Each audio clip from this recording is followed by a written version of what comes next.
بسم اللہ الرحمن الرحیم الحمد للہ وکفی وسلام علی عبادہ الذین اصطفی اما بعد اعوذ باللہ من الشیطان الرجیم بسم اللہ الرحمن الرحیم ومن آیاتہ ان خلق لکم من انفسکم ازواجا لتسکنوا الیہا وجعل بینکم مودۃ ورحمۃ ان فی ذلک لآیات لقوم یتفکرون سبحان ربک رب العزة عما یصفون وسلام علی المرسلین والحمد للہ رب العالمین اللہم صل علی سیدنا محمد وعلی آل سیدنا محمد وبارک وسلم اللہم صل علی سیدنا محمد وعلی آل سیدنا محمد وبارک وسلم اللہم صل علی سیدنا محمد وعلی آل سیدنا محمد وبارک وسلم۔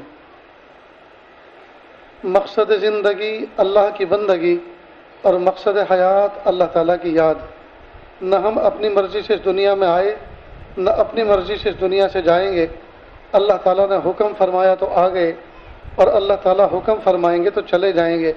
نہ آنے میں ہماری مرضی کا کوئی دخل، نہ جانے میں ہماری مرضی کا کوئی دخل۔ عقل مندی کا تقاضا یہ ہے بیچ کی جو زندگی ہے وہ بھی ہم اللہ کی مرضی کے مطابق گزاریں۔ اللہ تعالیٰ نے ہمارے اوپر کرم فرمایا کہ ہمیں اللہ پاک نے مومن ماں کی گود میں جنم دیا، نیز پیارے محبوب صلی اللہ علیہ وسلم کو دنیا میں بھیج کر اچھے برے کی تعلیم اور ہدایت ہمیں دی۔ اب ہمارے لیے ضروری ہے کہ ہم ان باتوں کو فالو کریں، اس پر عمل کریں جو محبوب نے کرنے کے لیے کہا ہے، اور ان چیزوں سے بچیں جن سے محبوب نے بچنے کے لیے کہا ہے۔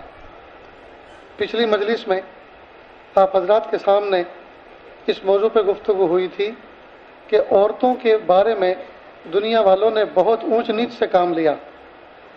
کچھ لوگوں نے تو، کچھ قوموں نے تو عورتوں کو برائی کا محور قرار دیا کہ یہ برائی کی جڑ ہیں۔ کچھ لوگوں نے عورتوں کو اتنی اہمیت دی کہ ان کی مورتی بنا کے ان کو بٹھا لیا، ان کو پوجنا شروع کر دیا۔ اسلام نے بہترین جو ہے اس کے بارے میں ہدایت عطا فرمائی۔ نہ تو اللہ نے اس کو پیر کی ہڈی سے پیدا کیا کہ پیر کی چپل بنائیں، نہ سر کی ہڈی سے پیدا کیا کہ سر پہ بٹھائیں، بلکہ بائیں پسلی سے پیدا کیا جو دل کے قریب ہے کہ اس کو دل کے قریب رکھیں۔ نیز اس عورت کی کئی حیثیت ہیں، ایک بیٹی کی حیثیت ہے، ایک بیوی کی حیثیت ہے، ایک ماں کی حیثیت ہے۔ تو پچھلی مجلس میں بیٹی کی حیثیت اس کی بیان کی کہ عورت بحیثیت بیٹی کے اس کا کیا مقام ہے، اس کو کس طرح سے زندگی گزارنی چاہیے۔ آج کی اس مجلس میں یہ حسن اتفاق ہے کہ 3 نکاح بھی ماشاءاللہ وجود میں آ رہے ہیں۔ تو آج کی مجلس میں عورت بحیثیت مثالی بیوی کیسے بنے، اس سے متعلق کچھ بات آپ کے سامنے عرض کرنی ہے۔ سنیں اور دل کے کانوں سے سنیں، بالخصوص وہ بچے جن کا نکاح ہونے والا ہے۔ شریعت نے، اسلام نے نکاح کو تو اتنا آسان قرار دیا، بقول میرے استاد محترم حضرت مولانا سید ذوالفقار صاحب رحمۃ اللہ علیہ کہ قاضی مجلس نکاح میں بیٹھ کر کہتا ہے تلوار خاں کی لڑکی، بندوق خاں کا لڑکا، کہو تم نے قبول کی؟ جی میں نے قبول کی، بس ہو گیا نکاح۔ نہ اس میں ہاتھی ناچے، نہ گھوڑے کودے، کچھ بھی نہیں، کوئی زور زبردستی نہیں، کچھ نہیں، 2 جملوں سے اقرار کیا، ایجاب و قبول ہو گیا، بس ہو گئے، زندگی گزارو۔ لیکن نکاح کے لیے 2 جملوں کا کہنا اور اقرار کرنا کافی ہے، لیکن اور اس سے نکاح ہو جاتا ہے، وجود میں آ جاتا ہے۔ لیکن نکاح کے بعد کی زندگی اب کیسے گزارنی ہے، بحیثیت شوہر مرد کو کیسے رہنا ہے، بحیثیت بیوی بیوی کو کیسے رہنا ہے، بحیثیت ماں اس کو کیسے رہنا ہے، اس کو گھر کی ذمہ دار کی حیثیت سے کیسے رہنا ہے، پڑوسیوں کے ساتھ کس طرح کا برتاؤ کرنا ہے، اولاد کے ساتھ کس طرح کا معاملہ کرنا ہے، اپنے بڑوں چھوٹوں کے ساتھ کس طرح کا رکھ رکھاؤ کرنا ہے، یہ سب چیزیں سیکھنے سے تعلق رکھتی ہیں۔ افسوس کی بات ہے کہ نکاح تو کر لیتے ہیں، لیکن نکاح سے پہلے اس کو سمجھنے کی کوشش نہیں کرتے کہ نکاح کے بعد بیوی کیسے رہے اور شوہر کیسے رہے۔ نتیجہ یہ ہوتا ہے کہ گھر پھر جنت کے بجائے جہنم کا نمونہ بن جاتے ہیں۔ اللہ حفاظت فرمائے۔ اللہ رب العزت نے عورت ذات کو ایک مقام عطا فرمایا، مرد کو مرد بنایا اور اس کے ذمے کچھ کام لگائے، عورت کو عورت بنایا اور اس کے ذمے کچھ ذمہ داری لگائی، اور یہ ذمہ داریاں ادا کیے بغیر مرد مرد نہیں ہے اور عورت عورت نہیں. مثلا اللہ نے مرد کو پیدا کیا تو مرد کو یہ حکم دیا کہ اے مرد تو گھر سے باہر نکل اور بازاروں میں اور کھیتوں اور کھلیانوں میں کام کر, 2 پیسے کما, اپنا بھی پیٹ پال اور اپنے بیوی بچوں کا بھی پیٹ پال. اور مرد کو چونکہ گھر کے باہر نکلنے کا حکم دیا کہ اس کو وہ ساری صلاحیتیں بھی دیں جس کی اس کو ضرورت پڑتی ہے. مثلا اللہ پاک نے اس کو مسل پاور دی تاکہ باہر کو اس کو دبا نہ لے. اللہ پاک نے اس کو آواز میں بلندگی دی, کھیتوں کھلیانوں میں جا کے بلند آواز سے پکارنا پڑتا ہے, اس کو جہوری و صوت بنایا. اللہ پاک نے اس کو برین پاور دی, کوئی اس کو بیوقوف نہ بنا دے. تو مرد کو چونکہ گھر سے باہر نکالا, کمانے کی ذمہ داری اس کے کندھوں پہ رکھی, تو اللہ پاک نے اس کو ساری صلاحیتوں سے نوازا جن صلاحیتوں کی اس کو ضرورت ہے. عورت کو کہا کہ اے عورت تو گھر کی 4 دیواری کے اندر رہ اور اپنے آپ کو قیدی مت سمجھ, اپنے آپ کو غلام مت سمجھ, بلکہ گھر کی 4 دیواری کے اندر کوئن بن کر, رانی بن کے زندگی گزار.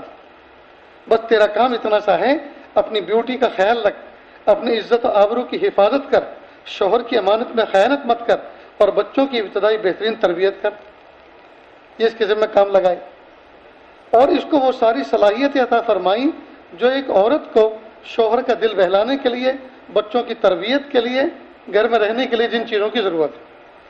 لہذا سب سے پہلے تو اللہ پاک نے اس کو خوبصورتی دی, نزاکت عطا فرمائی. خوبصورتی سفیدی کا نام نہیں ہے, خوبصورتی سفیدی کا نام نہیں ہے. سفید تو گدھا بھی ہوتا ہے, سفید تو کتا بھی ہوتا ہے, سفید تو خنزیر بھی ہوتا ہے, لیکن وہ کس کام کا؟ خوبصورتی تو ایک ادا کا نام ہے. خوبصورتی تو ایک ناز اور نخرے اور ادا کا نام ہے, اور وہ بہت سے کالوں میں ایسا مل جائے گا کہ سارے گوروں کی گوراپن اس پہ قربان, ساری دنیا کے گورے مل کے بھی وہ ادا نہیں دکھا سکتے جو کئی مرتبہ ایک کالی عورت میں اور کالے مرد میں اللہ نے وہ ادائیں رکھی. تو معلوم ہوا خوبصورتی تو وہ ہے جو دل کو بھا جائے, جو دل کو بھا جائے, اور دل کو بھانے کے لیے کوئی سفید رنگی ضروری نہیں ہے. یہ جو گورے چٹے نظر آتے ہیں نا انگریز, ان کو قریب سے دیکھو تو قے کر دو, خنزیر جیسی چمڑی ہوتی ہے ان کی, بدبو آتی ہے ان میں, کئی ہفتے تک نہاتے نہیں ہیں. اور کئی مرتبہ میں تو چونکہ کئی ملکوں کا سفر کیا ہے دین کی نسبت پر, ان کے ٹوائلٹ میں پانی نہیں ہوتا. ایک مرتبہ ایک علاقے میں ہمارا جانا ہوا تو وہاں جب دیکھا کہ ٹوائلٹ میں پانی نہیں ہے اور یہاں کا ملک میں, پورے ملک میں اصول یہ کہ پانی نہیں رکھتے, تو احساس ہوا. پھر ذہن میں ایک مینٹلٹی ایسی بنی جس پہ بھی نظر پڑتی تو یہ ذہن میں آتا تھا یہ بھی بغیر دھلا ہے, یہ بھی بغیر دھلا ہے, یہ بھی بغیر دھلا ہے, یہ سارے بغیر دھلے ہیں. اب کیا ان کے ہاتھ کا کھانا اچھا لگے اور کیا ان کے ہاتھ کی چیز بنی ہوئی اچھی لگے, جب ہر وقت یہ تصور آتا تھا بغیر دھلے ہیں. تو صرف گورے رنگ کو دیکھ کر آدمی پریشان نہ ہو جی. اللہ رب العزت نے ایک حسن اور ایک جمال اور اللہ پاک نے خوبی, دل کو بہلانے والی, دل کو رجھانے والی, جی دل میں جگہ بنانے والی ہے, تو اللہ نے تمام کے اندر رکھی. بہرحال تو اللہ پاک نے اس کو ادائیں دی. کیوں؟ اس لیے کہ شوہر کے دل کو بہلانے کے لیے اس کی بھی ضرورت ہے. نیز اللہ پاک نے اس کی طبیعت میں نرمی رکھی. اگر نرمی نہ ہوتی تو وہ اتنی سخت ہوتی کہ بچوں کو ایسا مارتی کہ بچے تڑپ تڑپ کے مر جاتے. نیز اللہ پاک نے اس میں جذباتیت رکھی.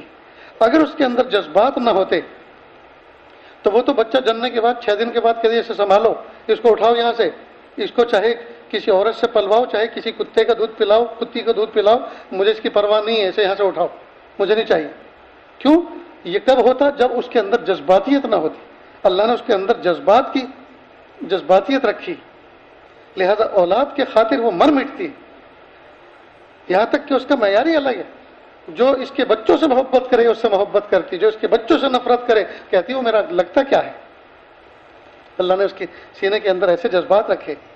تو چونکہ اللہ پاک نے عورت کو گھر کے اندر کے رہنے کی ذمہ داری دی, بچوں کی پرورش کی ذمہ داری دی, شوہر کا دل بہلانے کی ذمہ داری دی, تو صلاحیتیں بھی وہ ساری عطا فرمائیں جو ان کاموں کے لیے ضروری تھی. اتنی بات سمجھ گئے؟ تاہم اتنی بات اور سمجھ لیں, میاں بیوی کو گھر کے اندر کامیاب زندگی گزارنے کے لیے ان میں خاص طور سے چونکہ موضوع یہ ہے کہ مثالی بیوی کیسے بنے، مثالی بیوی کیسے بنے، تو اس میں بیوی کو چاہیے کہ وہ اپنا کردار نبھائے، اپنا کردار نبھائے۔ لہذا چند باتیں آپ کے سامنے پیش کی جاتی ہیں، آپ سنیں اور دل کے کانوں سے سنیں۔ اللہ تعالیٰ نے ایک عورت کو نرم و نازک طبیعت والا بنایا، اور اس کی نرم و نازک طبیعت میں یہ خوبی ہے، اس کی کمزوری نہیں ہے، یہ اس کی خوبی ہے تاکہ بچوں کی بہترین پرورش کر سکے، اور شوہر کے ساتھ میں اس کا رکھ رکھاؤ ڈھنگ کا رہے۔ اگر یہ سخت طبیعت ہوتی، نرم و نازک نہ ہوتی، تو نہ جانے شوہر کو کتنی مرتبہ تماچوں سے نواز چکی ہوتی۔ یہ تو اس کی طبیعت کی نرم و نزاکت ہے کہ اللہ پاک نے اس کو ان چیزوں سے باز رکھا ہے۔ اب ہر عورت اپنے شوہر سے پروٹیکشن چاہتی ہے، اپنی حفاظت۔ اس لیے دوستو، جس طرح سے نماز کے لیے کچھ شرطیں ہیں، عاقل ہو، معلوم ہے پاگل پہ نماز فرض نہیں ہے، بالغ ہو، نابالغ پہ نماز فرض نہیں ہے۔ یہ الگ بات ہے کہ بالغ ہونے سے پہلے اس کے ماں باپ کو حکم دیا کہ اس کو ابھی سے لائن پہ لگاؤ تاکہ بالغ ہونے کے بعد اس کی نماز قضا نہ ہو، اس پہ بھاری نہ پڑے، لیکن فرض جو ہے وہ بالغ ہونے پر ہے۔ تو عاقل ہو، بالغ ہو، تو معلوم ہے پاگل پہ نماز فرض نہیں، نابالغ پہ نماز فرض نہیں۔ اسی طرح سے نکاح کے لیے بھی شرائط ہیں، عاقل ہو، معلوم ہے پاگل پہ نکاح فرض نہیں ہے، بالغ ہو، نابالغ پہ نکاح فرض نہیں ہے۔ اس کے علاوہ اس کے پاس بیوی کو رکھنے کے لیے گھر ہو، چاہے کرائے کا ہو چاہے ذاتی ہو، تاکہ اس کی عزت و آبرو کی حفاظت کر سکے، اس کے جسم کی پروٹیکشن، اس کی حفاظت کر سکے۔ معلوم ہے اگر اس کے پاس گھر نہیں ہے، نہ کرائے کا ہے نہ خود کا ہے، تو پھر اس پر نکاح فرض نہیں، اس لیے کہ وہ پرائی کی بیٹی کو لا کے کہاں رکھے گا؟ فٹ پاتھ پر، کسی درخت کے نیچے، ریلوے اسٹیشن پہ بٹھائے گا دلہن کو؟ نہیں۔ اس لیے اس کے لیے ایک شیڈ کی ضرورت ہے، ایک سائے کی ضرورت ہے، ایک چھت کی ضرورت ہے، چاہے وہ کرائے کی ہو چاہے ذاتی ہو۔ سوال یہ پیدا ہوتا ہے، تو اگر اس کے پاس چھت نہیں ہے تو کیا نکاح نہیں فرض؟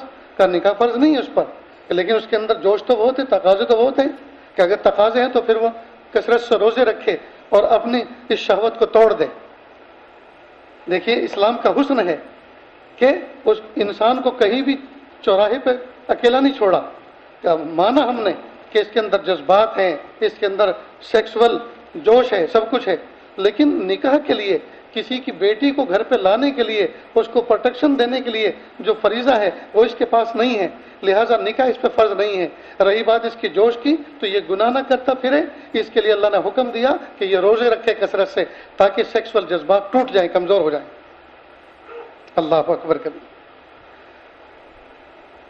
تو گھر میں ایک بیوی کو کامیاب زندگی گزارنے کے لیے مرد کے ذمے ہے کہ وہ اس کو پروٹیکشن دے، حفاظت کا سامان فراہم کرے اس کے لیے۔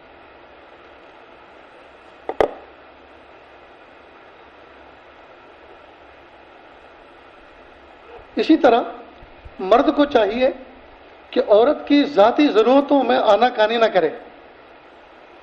اس کو صفائی ستھرائی کے لیے صابن کی ضرورت ہے، کسی کریم کی ضرورت ہے۔ اب ظاہری بات ہے کہ عورت ایک باعزت ہے، گھر میں رہتی ہے، وہ بازاروں میں تو گھومتی نہیں پھرتی، تو شوہر کی ذمہ داری ہے کہ وہ یہ چیز فراہم کرے۔ کئی مرتبہ شوہر اپنی عورت کی ان ضرورتوں کا خیال نہیں رکھتا، تو بیوی کے دل کے اندر شوہر کی نفرت پیدا ہو جاتی کہ یہ مالداری میرے کس کام کی، یہ عزتوں کے ساتھ سینے تان کے چلنا میرے کس کام کا، یہ گاڑی اور گھوڑے اور یہ بنگلہ میرے کس کام کا، میرے لیے ایک صابن تو لا کے نہیں دے سکتا، میرے لیے ایک کریم تو لا کے دے نہیں سکتا جس کے ذریعے سے میں اپنے جسم کی پاکیزگی اختیار کروں، یہ میرے کس کام کا۔ نتیجہ یہ ہوتا ہے کہ بیوی اس سے کنارہ کرنے لگتی ہے نفرت کی وجہ سے۔ اب اس میں کتنی بڑی بھول ہے مرد کی۔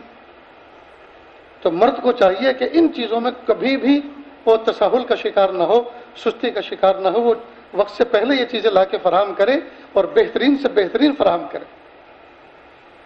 تو نمبر ایک، بیوی کے لیے اس کی عزت آبرو کی حفاظت کے لیے پروٹیکشن کا انتظام کرے، جی، اور دوسرا یہ کہ اس کی ذاتی ضرورت کی جو چیزیں ہیں وہ اس کو فراہم کرے۔ اسی طرح کچھ کپڑے ایسے ہوتے ہیں شرم و حیا والے جن کو عورت استعمال کرتی ہے کپڑوں سے پہلے ان کپڑوں کو پہنا جاتا ہے، چھوٹے کپڑے بھی ان کو کہتے ہیں، یہ بھی اس کی ذاتی ضرورت ہے۔ تو کیا نمبر ہے، کیا سائز، یہ سب معلوم کر کے شوہر کی ذمہ داری ہے کہ وہ لا کر دے، فراہم کرے، وہ آن لائن منگائے، آف لائن منگائے، جو بھی کچھ وہ کر کے دے، اس لیے کہ یہ بھی اس کی ذاتی ضرورت ہے، اس میں بھی اس کا حسن ہے، اس میں ان کی صحت کی حفاظت ہے۔ اب اگر یہ چیز فراہم نہیں کریں گے تو عورت اپنے آپ کو شوہر کی باوجود ہونے کے باوجود اپنے آپ کو ذلیل سا محسوس کرے گی۔ میں اپنے گھر میں تھی، میری ماں میرے لیے سارا انتظام کر کے رکھتی تھی، اور آج میں ایک شوہر کے زیر سایہ ہوں، ایک باعزت شوہر مجھے ملا ہے، لیکن ایسے باعزت شوہر کا میں کیا کروں، اچار ڈالوں جو میری تنہائی کی چیزیں نہ لا کے دے سکتا ہوں۔ پیارے نوجوان بچوں جن کے نکاح ہونے والے ہیں، سن رہے ہو کہ نہیں؟ جیب گرم ہے کہ نہیں؟ ابھی بھی بہت کچھ چاند سے ابھی 2 لفظ بولے نہیں گئے ہیں، سوچ لو، ڈیلے کرنا ہو تو ہو جائے گا انشاءاللہ۔ ان تمام چیزوں کی فراوانی اور فراہمی شوہر کی ذمہ ہے، وہ رکھے اس کو۔ اور کئی چیزیں تو اس میں ایسی ہیں جو شوہر ہی کے کام لگتی ہیں، اور اچھا لباس پہنے گی تو اپنے کو ہی اچھا لگے گا نا دیکھنے کو۔ ہمارے ایک دوست ہیں بھائی عبداللہ میاں، سملک مدرسہ اصلاح البنات کے ذمہ دار، اللہ ان کو بہت اچھا رکھے۔ وہ اپنے چچا جان کے ساتھ مرحوم حافظ شفیع صاحب رحمۃ اللہ علیہ کے ساتھ سورت شہر میں جاتے تھے رمضان مبارک میں کپڑے خریدنے کے لیے، ڈھیر سارے بلک میں، اور وہ غریبوں میں تقسیم کرنے ہوتے تھے۔ اب ان کو روزہ لگا ہوتا تھا، گرمی کا مہینہ ہوتا تھا، اور وہ گھنٹوں لگاتے تھے، یہ کلر نہیں، یہ کلر نہیں، یہ تو یہ کہتے چچا جان لے لو نا، جو غریبوں کو بانٹنا ہے نا۔ کہ بیٹا غریبوں کو بانٹنا تو ہے، لیکن غریبوں کو ہمیں ہی دیکھنا ہے نا۔ یہ کپڑے جو ہم ان کو دیں گے، جب وہ ان کو پہنیں گے تو ہمیں ہی تو دیکھنا پڑے گا، تو ہمیں جب نظر ہمیں اچھے نہ لگے تو پھر ایسے کپڑے دینے کا فائدہ کیا؟ تو ایسے کپڑے ان کو دو کہ اپنے کو بھی دیکھ کے اچھا لگے۔ تو اگر ہم اپنی بیوی کے لیے کچھ انڈر گارمنٹس، کچھ کپڑے لا کر دے رہے ہیں تو وہ شوہری کو تو اچھا لگے گا، اور کس کو اچھا لگے گا؟ تو اس سے بہتر چیز فراہم کرے، اس سے اس کا دل خوش رہتا ہے۔ یہاں درمیان میں ذرا ایک بات سمجھ لیں۔ ایک ہمارے دوست ہیں اور ماشاءاللہ عالم فاضل ہیں، بڑے متقی ہیں، انہوں نے کہا، مجھے بھائی جان کہتے ہیں کہ بھائی جان مجھے یہ جو ساڑی پہننے والی عورتیں ہوتی ہیں یہ بہت پریشان کرتی ہیں، ان کو دیکھ کے میرے جذبات بڑے عجیب ہوتے ہیں۔ میں نے کہا اللہ کے بندے کیسا بیوقوف آدمی ہے، ارے بیوی کو ساڑی لا کر دے اور تنہائی میں دروازہ بند کر کے کہا پہن اس کو اور میرے سامنے دکھا، تاکہ میں اپنے نفس کو کہہ سکوں یہ آئٹم تو میرے گھر میں موجود ہے۔ جب دوسرے دن نفس کبھی پریشان کرے بازار میں کہ یہ ساڑی والی چلی ذرا دیکھو اس کو کتنی اچھی لگ رہی ہے، تو اپنی بیوی کو پہنا کے 4 قدم اس کو چلاؤ آگے پیچھے، اچھی طرح دیکھو، تاکہ نفس کو کہہ سکیں کہ ماشاءاللہ یہ آئٹم تو میرے گھر میں موجود ہے۔ تو انہوں نے بڑا شکریہ ادا کیا اور وہ لا کر دی پھر انہوں نے، اور کہا دروازہ بند کر کے میں اس کو پہناتا ہوں اور بڑا اچھا لگتا ہے۔ پھر کچھ دن کے بعد کہا کہ اب ایک اور پرابلم شروع ہو گئی، وہ کیا کہ یہ جو باڈی شیپ چست لباس پہنتی ہیں اور پینٹ شرٹ پہنتی ہیں یہ بہت اچھی لگتی ہے، خرید کے لا، پہنا اس کو اسی وقت میں اور اس کو اس حالت میں دیکھ۔ میرے بھائیوں، جائز ضرورتیں، جائز حدود کے اندر آدمی ان کو سب کر سکتا ہے، اس میں کوئی اس پر پابندی نہیں ہے، اپنے نفس کا علاج بھی کر سکتا ہے، اپنی جائز تمنائیں پوری کر سکتا ہے۔ اس کے لیے آدمی کو حرام نظر سے کسی کو دیکھنے کی ضرورت نہیں ہے۔ اس لیے آج کہا کرتا ہے جب کبھی شادی شدہ نوجوان بچے کو اس کا نفس پریشان کرے اور راہ چلتے ہوئے کسی کو دکھائے تو اس کو چاہیے کہ اپنی نگاہوں کو جھکائے اور اپنے نفس کو یہ کہے جو آئٹم دیکھ کر تو پریشان ہے وہ تو تیرے گھر میں حلال طریقے سے موجود ہے، یہ جو کچھ لے کر جا رہی ہے اس کے اوپر کوئی پھول اور ہیرے موتی نہیں جڑے ہوئے۔ ارے ایک عورت نے عجیب بات کہی کسی وقت کے عالم اور مفتی کو، مفتی صاحب یہ جو عورتیں بنی ٹھنی پھرتی ہیں نا، پانی یہ جو بنی ٹھنی پھرتی ہیں ان کو دیکھ کے پریشان مت ہونا، ذرا جلدی کرو۔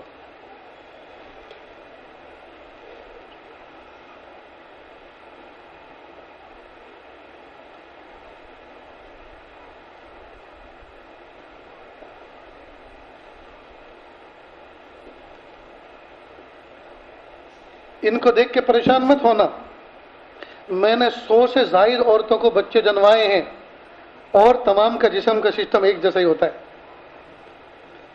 جو میں بات کہہ رہا ہوں ذرا سمجھنے کی ضرورت ہے۔ نفس کئی مرتبہ دوسری عورتوں پر فدا کرتا ہے، حالانکہ جو چیزیں اس کے پاس ہیں وہ تو اپنی بیوی کے پاس پہلے سے موجود ہیں۔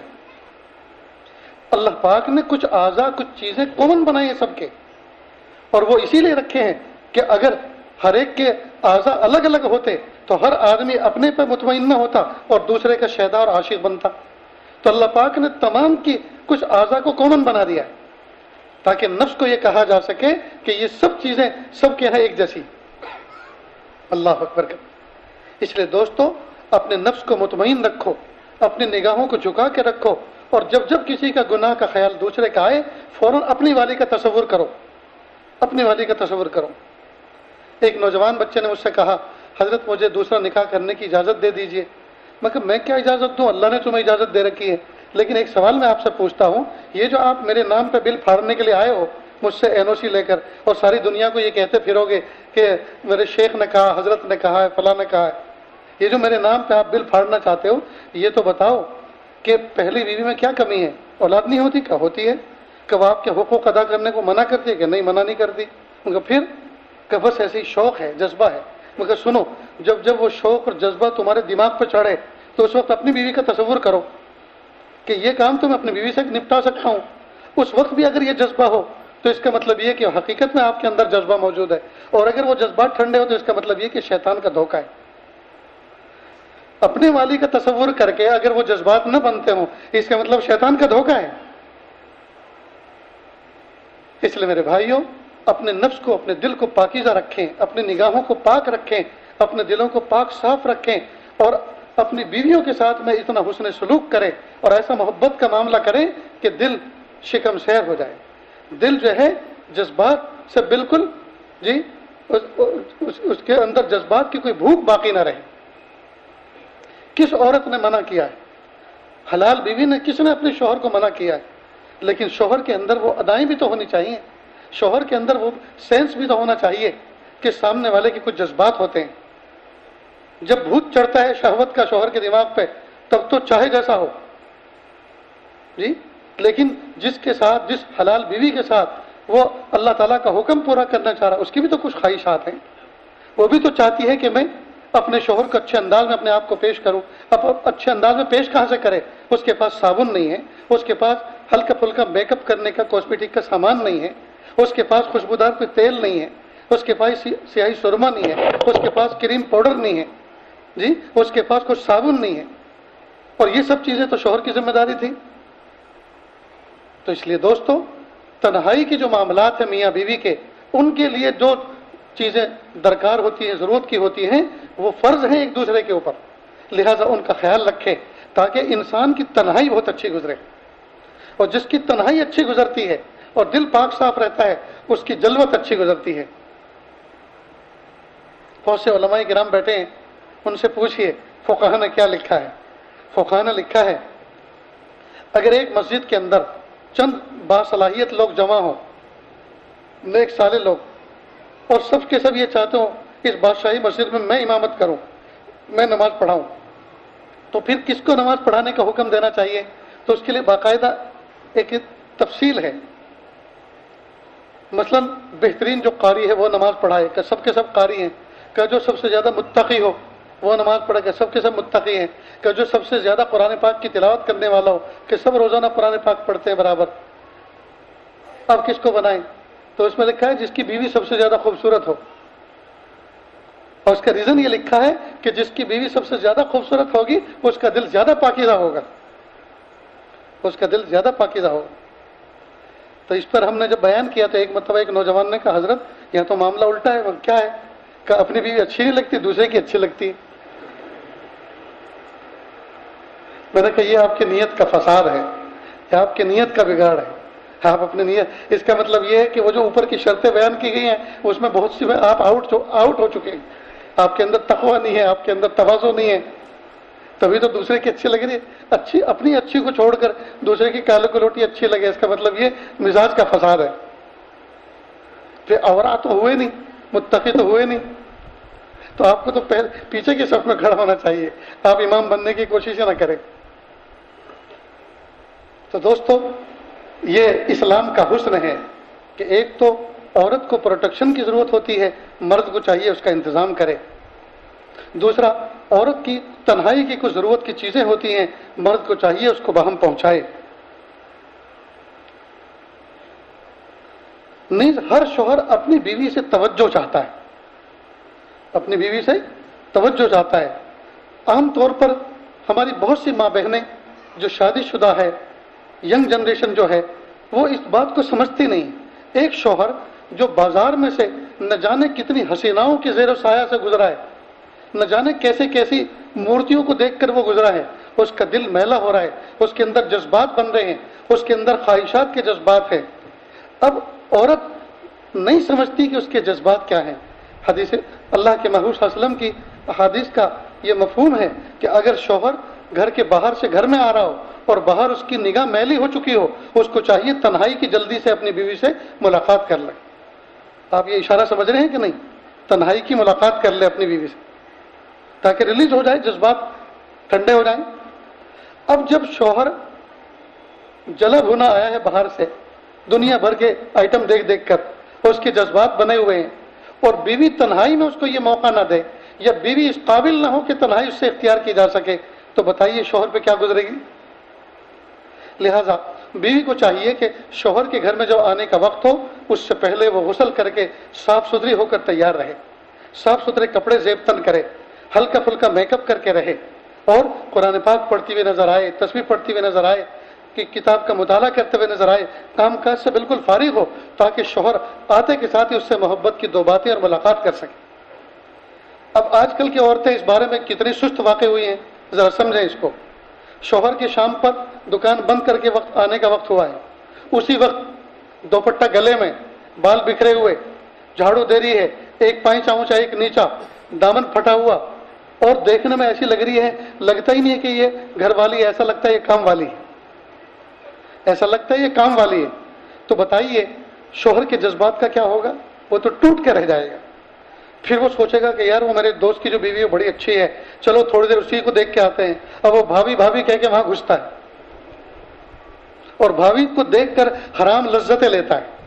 اس لیے دوستو، خاص طور سے میں اپنی ماں بہنوں سے مخاطب ہوں کہ وہ اپنے شوہروں کے جذبات کا خیال رکھیں.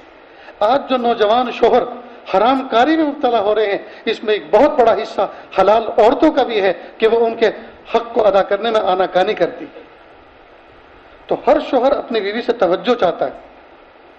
لہذا جب شوہر کے آنے کا وقت ہو، شوہر کے آنے کا وقت ہو، بیوی اپنے آپ کو بنا سوار کے سنگار کر کے تیار رہے، آتے کے ساتھ ہی اس کو لیموں کا شربت پیش کرے، گرمی کا موسم ہو تو، سردی کا موسم ہے تو کافی اور چائے پیش کرے. اور صرف اتنا ہی نہیں بلکہ کچھ آنکھوں کے اشارے، ہاتھوں کے کچھ اشارے ایسے بھی ہوں جس سے شوہر کے دل میں گدگدی سی ہو جائے، یہ میری بیوی ہے. سمجھے؟ تو یہ سب چیزیں ضروری ہیں تاکہ دل پاکیزہ رہے، پھر شوہر کا دل نہ بھٹکے، شوہر کی توجہ ادھر ادھر نہ جائے، بس وہ سوچے کہ گھر والی ہو تو ایسی ہو، بیوی ہو تو ایسی ہو جیسے میری. یہ ہونا چاہیے. پھر دیکھیے گھر جنت کا نمونہ کیسا بنتا ہے. تو ہر شوہر اپنی بیوی سے توجہ چاہتا ہے. لہذا ہر عورت کو چاہیے کہ دن میں کم از کم ایک مرتبہ تو ضرور باتھ لے، غسل کرے، مل مل کے نہائے، صاف ستھری رہے. اور خاص طور سے یہ سارے کے سارے گھر کے کام کاج، کھانا پکانا، اوڑھنا بچھونا جتنا بھی ہے، اور صفائی ستھرائی سب کر کے سب سے آخر میں یہ کام کرے تو زیادہ بہتر ہے. تو دن میں ایک مرتبہ کم از کم غسل کرے، زیادہ ضرورت پیش آئے تو زیادہ بھی کر سکتی ہے، لیکن ایک مرتبہ تو ضرور کرنا چاہیے. اور کپڑے بھی تبدیل کرنے چاہیے، کپڑوں کے اندر بیڈ اسمیل نہ آئے، بدبو نہ آئے، ہلکی پھلکی خوشبو کا استعمال کرے، اس نیت کے ساتھ کہ میرا شوہر اس کو یہ چیز پسند آئے. نیز عورت کو چاہیے کہ وہ اپنا مزاج اور برتاؤ ایسا رکھے کہ شوہر اس پر اعتماد کرے، کچھ بات اس سے شیئر کرے. کئی مرتبہ عورتیں شوہر کہتا ہے سنتی ہو کیا، ہاں بول کیا کام ہے. اب وہ اتنی تیزی سے بولے گی تو وہ جو کام ہوتا ہے وہ بھی بھول جاتا ہے. ایک تو شوہر کو چاہیے کہ وہ بہت پیارے انداز سے مخاطب کرے، میری پیاری سنتی ہو کیا، جی ہاں کہیے کیا کام، یہاں بیٹھے. اور جب وہ بٹھا رہا ہے اس کا مطلب یہ کہ وہ کچھ بات کرنے کے موڈ میں ہے. جب بات کرنے کے موڈ میں ہے تو بہت اچھے انداز سے بات کرے. تو اپنی طبیعت میں نرمی رکھے اور شوہر کے ساتھ میں اس طرح کا برتاؤ کرے، شوہر کو لگے کہ میں اپنے دل کی بات اس سے کہہ سکتا ہوں. وہ کوئی مشورہ لینا چاہ رہا ہے، وہ کوئی سفر کرنا چاہ رہا ہے، وہ کوئی معاملہ کرنا چاہ رہا ہے، اور جب وہ شوہر کی بات کو سن لے فوراً منہ پھٹ جواب نہ دے، بلکہ یوں کہے کہ دیکھو آپ نے مجھے کہا، میں اللہ سے دعا بھی کرتی ہوں، اور مجھے ذرا موقع دو، میں کل اس کا جواب دوں گی، یہ رات کو جواب دوں گی۔ وہاں تک دل ہی دل میں اللہ سے جڑ کر رہے کہ پیارے اللہ، میرے شوہر جو خود عقل مند ہیں، نہ جانے کتنے عقل مندوں کے دوست ہیں، اللہ اس بارے میں مجھ سے رائے مانگی ہے، میں ایک کمزور عورت ہوں، میں کیا رائے دوں کہ اللہ وہ بات میری زبان سے کہلائیے جو میرے شوہر کو اچھی لگے، جو اس کے نفع کی ہو، پھر اللہ تعالیٰ جو بات کہلوائیں گے انشاءاللہ اس میں خیر ہوگی۔ آخری بات، عورت کو چاہیے کہ وہ اپنے شوہر کی خدمت کے لیے ہمیشہ اپنے آپ کو تیار رکھے۔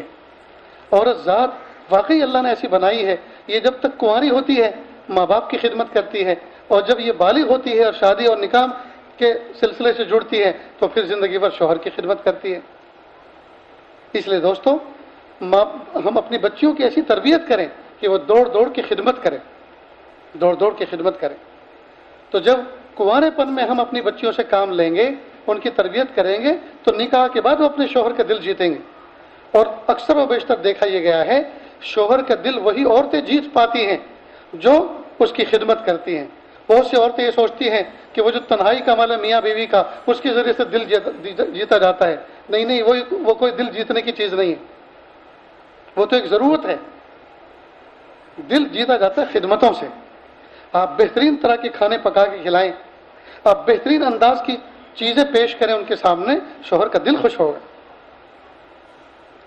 چنانچہ میں نے خود اپنی والدہ محترمہ، اللہ تعالیٰ ان کو جنت نصیب فرمائے، والد مرحوم کی خدمت ایسے کرتے دیکھے۔ والد صاحب غسل خانے میں جاتے، ایک فیکٹری کے اندر کام کرتے تھے، شوگر فیکٹری میں بوائلر فیٹر تھے، تو شام آتے تھے، کپڑے گندے ہوتے، وہ آتے کے ساتھ ہی والدہ پانی پیش کرتی، والد صاحب کے لیے کھوٹی کے اوپر گھر میں پہننے والے کپڑے صاف ستھرے لٹکا کے رکھتی، بنیان لٹکا کے رکھتی، پانی کی بالٹی ہینڈ پمپ سے کھینچ کر پھر باتھ روم میں منتقل کر کے رکھتی، اور پھر کہتی کہ آپ غسل کر لو اور کپڑے تبدیل کر لو، نماز پڑھ لو۔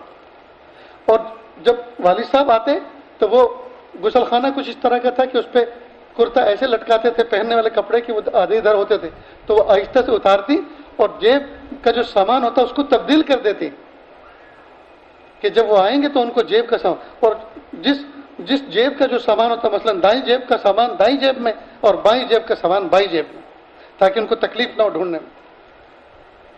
اور میری والدہ نے میرے والد صاحب کا نام زندگی بھر اپنی زبان سے ادا نہیں کیا، اتنی شرم و حیا، اور اب تو مسٹر کہہ کے پکارتی ہیں، اب تو ڈائریکٹ نام لے کے پکارتی ہیں۔ کئی مرتبہ ایسا لگتا ہے یہ شوہر کا جو نام لے رہی ہے یہ شوہر نہیں، اس کا بھائی ہے سگا۔ یہ ادب اور احترام کا فقدان ہے، یہ چیز نہیں سکھائی گئی۔ تو ہم اپنی بچیوں کو گھروں کے اندر تیار کر کے بھیجیں، خاص طور سے وہ بچیاں جو اسکول کالج میں پڑھتی ہیں، تو گھر والے یہ سمجھتے ہیں کہ ان سے کچن کا کام نہیں لینا چاہیے، یہ ان کی شان کے خلاف ہے، اور وہ بھی یہ سمجھتی ہیں ہم تو اسٹوڈنٹ ہیں، ہم تو پڑھ رہی ہیں، اور ہم سے کچن کا کام لینا، ہم کوئی کام والی تھوڑی ہیں۔ نتیجہ ہوتا ہے کہ جب وہ میچور ہو جاتی ہیں اور بڑی ڈیل ڈول والی ہو جاتی ہیں اور ان کی ہڈیاں مضبوط ہو جاتی ہیں، اور جب وہ گریجویشن کر لیتی ہیں اور اسکول یونیورسٹیوں سے فارغ ہوتی ہیں، تب وہ کچن میں بیٹھتی ہیں، پھر پوچھتی ہیں امی 2 کپ چائے پکانی ہو تو کتنی چمچی شکر ڈالوں اور کتنی چمچ اس میں جو ہے چائے کی پتی ڈالوں۔ بڑی عمر کے بعد جب کھانا پکانا شروع کرتی ہیں ان کے ہاتھوں میں وہ لذت نہیں ہوتی۔ پھر بچپن سے جو اپنے ماں کا ساتھ دیتی ہیں، محبتوں سے سیکھتی ہیں، ان کے کھانوں میں ایک تاثیر ہوتی ہے۔ اس لیے عورتوں کو چاہیے کہ نکاح سے پہلے ان تمام چیزوں کی تیاری کریں۔ خدمت کس طرح سے کی جاتی ہے، بستر کس طرح سے بنایا جاتا ہے، کپڑے کیسے طے کر کے رکھے جاتے ہیں، اور جن کپڑوں کو واشنگ مشین میں ڈالنے سے پہلے 1-2 دن رکھنا ہوتا ہے ان کو کس طرح سے رکھا جاتا ہے۔ میں کئی مرتبہ لوگوں کے غسل خانے باتھ روم میں جاتا ہوں وضو کے لیے، غسل کے لیے، 1 درجن کپڑے پہلے سے وہاں لٹکے ہوئے، 1 درجن کپڑے پہلے سے لٹکے ہوئے ہوتے ہیں۔ بھئی ہم اپنے کہاں لٹکائیں گے؟ جو اتارنے ہیں ان کو کہاں لٹکائیں گے، اور جو اتارنے کے بعد نہانے کے بعد پہننے ان کو کہاں لٹکائیں گے؟ بعض بڑے بڑے پوش گھرانوں میں جانا ہوتا ہے اور ایک چیز ایسی نہیں ہے کہ جہاں پاجامہ لٹکا سکے۔ اٹیچ ٹوائلٹ باتھ روم ہے، انگلش ٹوائلٹ ہے، ساتھ میں باتھ روم ہے، اور ایک چیز ایسی نہیں ہے جہاں پاجامہ لٹکا سکے۔ ایک مرتبہ اچھا انگلش ٹوائلٹ کا معاملہ یہ ہے، پاجامہ نکال کے لٹکانا ہوتا ہے تب آدمی اس میں فارغ ہو سکتا ہے، ورنہ نیچے ڈالے گا تو نیچے ناپاک ہے۔ ایک مرتبہ تو نکال کے اپنے سر پہ رکھا کہ جب لٹکانے کی جگہ نہیں تو کیا کریں گے، اور پھر میں ان کو کہا میں کبھی ایسا لگتا ہے آپ جو ہے بستر کے اوپر ہی سارے کپڑے نکال کے پھر مجرد تشریف لے جاتے ہیں، اندر دوڑ کے جاتے ہوں گے شاید، اور بجائے باتھ روم کا دروازہ بند کرنے کی مین ڈور ہی بند کر کے جاتے ہوں، اس لیے کہ آپ نے تو ماحول ایسے ہی بنایا ہے۔ اللہ کے بندو 8-10 کھوٹیوں کا ایک سلسلہ ہوتا ہے، اس کو لگاؤ۔ جب آدمی کپڑے اتارتا ہے تو 4-5 کپڑے تو اس کے پاجامہ ہے، انڈر ویئر ہے، بنیان ہے، تو 4 کپڑے تو یہی ہوئے، ان کو لٹکانا ہے، اور ایسے ہی 4 کپڑے اس کو پہن کے آنا ہے، تو 8-10 تو کھوٹی ہونی چاہیے کہ نہیں؟ اتنی بھی سینس نہیں، یہ پیسہ کما کر کہاں خرچ کر رہے ہیں؟ عقل اس میں کام نہیں کر رہی تو کہاں کام کرے گی؟ بہرحال دوستو، دنیا میں جب آئے ہیں تو ہم دنیا میں بہت اچھی طرح سے زندگی گزاریں، اللہ کی نعمتوں کو استعمال کریں، اللہ کی دی ہوئی دولت جو اللہ پاک نے ہمیں دی ہے، بہترین کھائیں، بہترین پئیں، بہترین پہنیں، بہترین گھر میں رہیں، بہترین سواری اپنائیں، اور صبر شکر کے جذبات کے ساتھ۔ اللہ کی یہ نعمتیں ہیں، ہم ان کو استعمال کر کے شکر ادا کر کے اللہ کا قرب حاصل کریں، اور گھر کے ماحول کو جنت کا نمونہ بنائیں۔ بالخصوص عورتوں سے متعلق جو باتیں بتائی گئی ہیں، ہمیں چاہیے کہ ہم اپنی عورتوں کو ان چیزوں پر کھڑا کریں اور ان کی جو ضرورتیں ہیں ان کو بہم پہنچائیں، تاکہ گھر جنت کا نمونہ بن سکے۔ اللہ تعالیٰ سے دعا ہے اللہ تعالیٰ کہنے سننے سے زیادہ عمل کی توفیق عطا فرمائیں۔ وآخر دعوانا ان الحمد للہ رب العالمین۔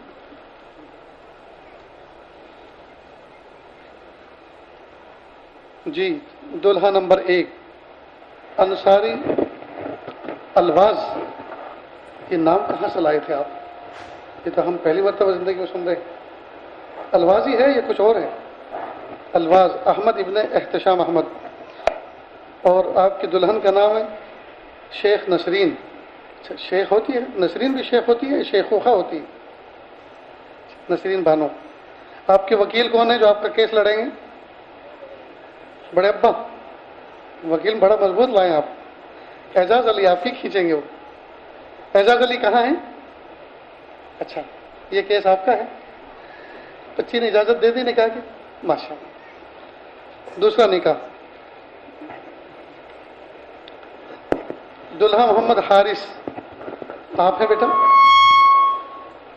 مائک والا ہاتھ دھو کے پڑا ہے پیچھے۔ وکیل عبد الوہاب، کہاں ہے وکیل؟ آپ ہیں ماشاء اللہ۔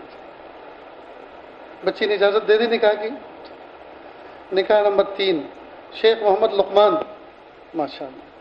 شیخ بننے میں تو بڑا وقت لگتا ہے، آپ تو پیدائشی شیخ معلوم ہوتے ہیں۔ دلہن آپ کی سید تہذیبہ اور بشرا، ٹھیک۔ وکیل آپ کے عبد المتین، کہاں ہیں؟ بچی نے اجازت دے دی نکاح کی؟ اتنی دور کیوں بیٹھے ہو؟ کوئی بات نہیں، چلیے خطبہ پڑھیں۔ خطبہ دھیان سے سنیں، اس کا سننا واجب ہے۔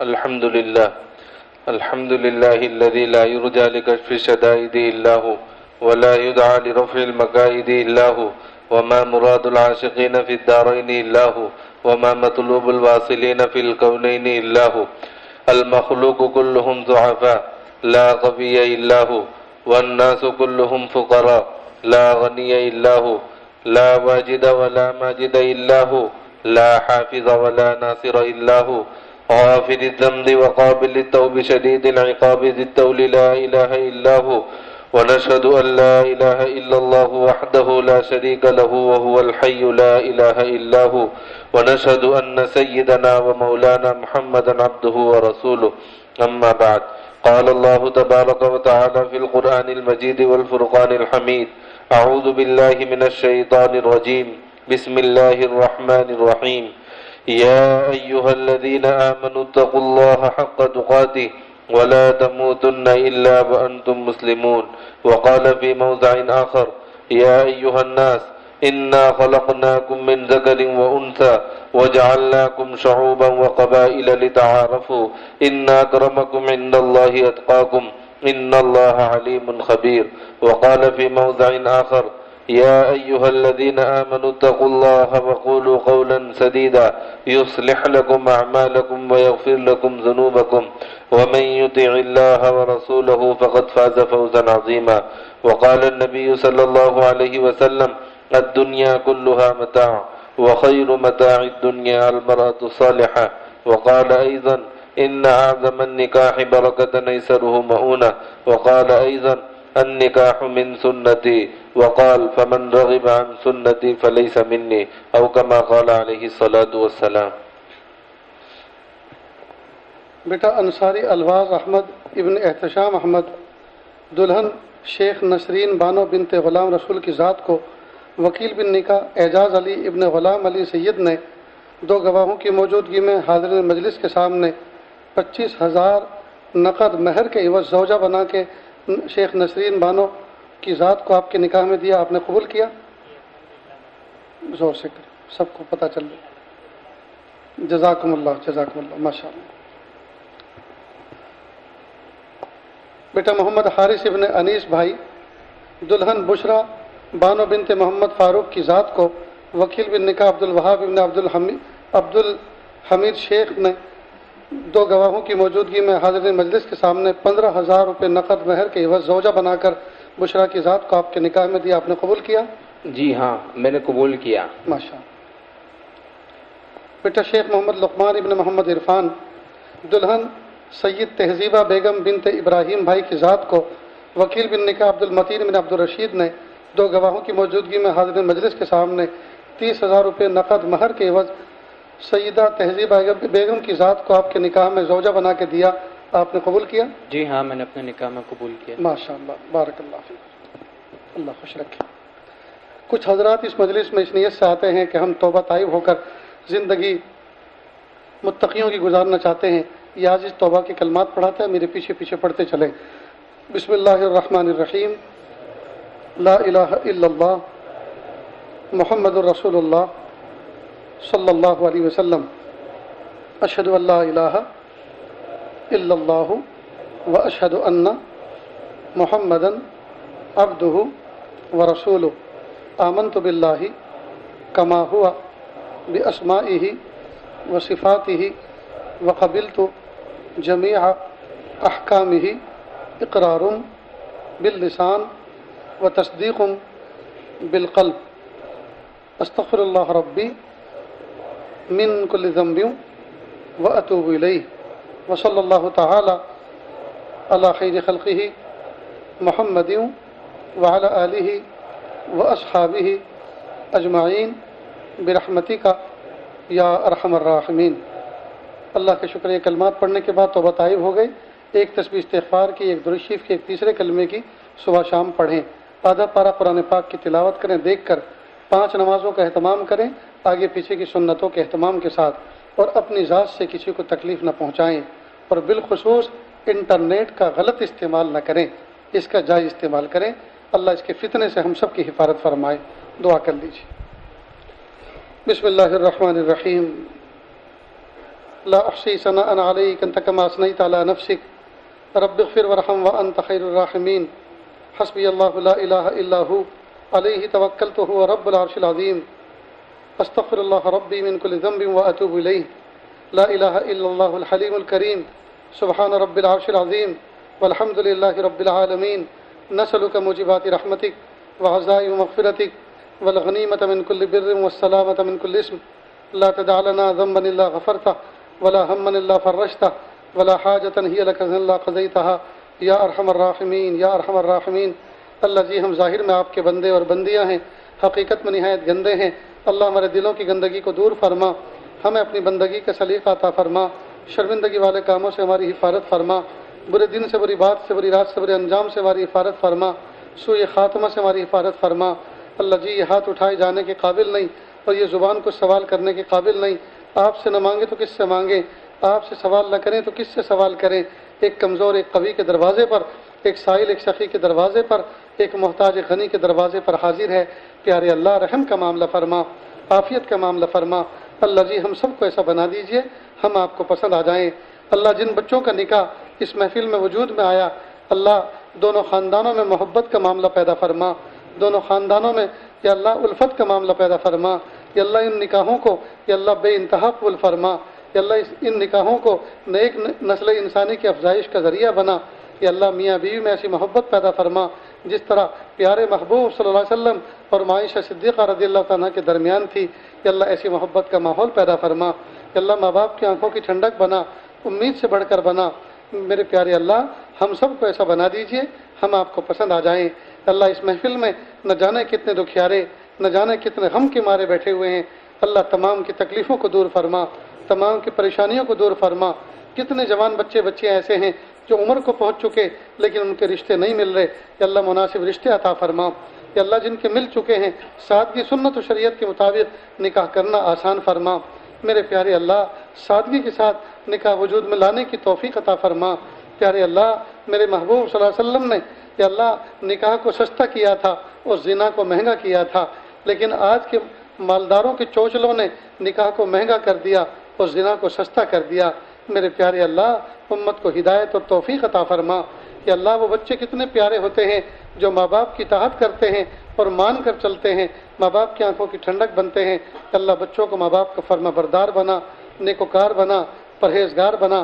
کہ اللہ جن بچیوں کا نکاح ہوئے زمانہ گزر چکا لیکن آج تک محبت قائم نہ ہو سکی، اللہ سچی محبت قائم فرما۔ جن کا نکاح ہوا زمانہ گزر چکا، گود اولاد سے خالی ہے، اللہ نیک صالح اولاد عطا فرما، بیٹے بھی عطا فرما اور بیٹی بھی عطا فرما۔ اللہ جی ہم نے جو مانگا وہ بھی عطا فرما، جو مانگنے سے رہے گا وہ بھی عطا فرما۔ وصلی اللہ تعالی علی خیر خلقہ محمد و آلہ و اصحابہ اجمعین برحمتک یا ارحم الراحمین۔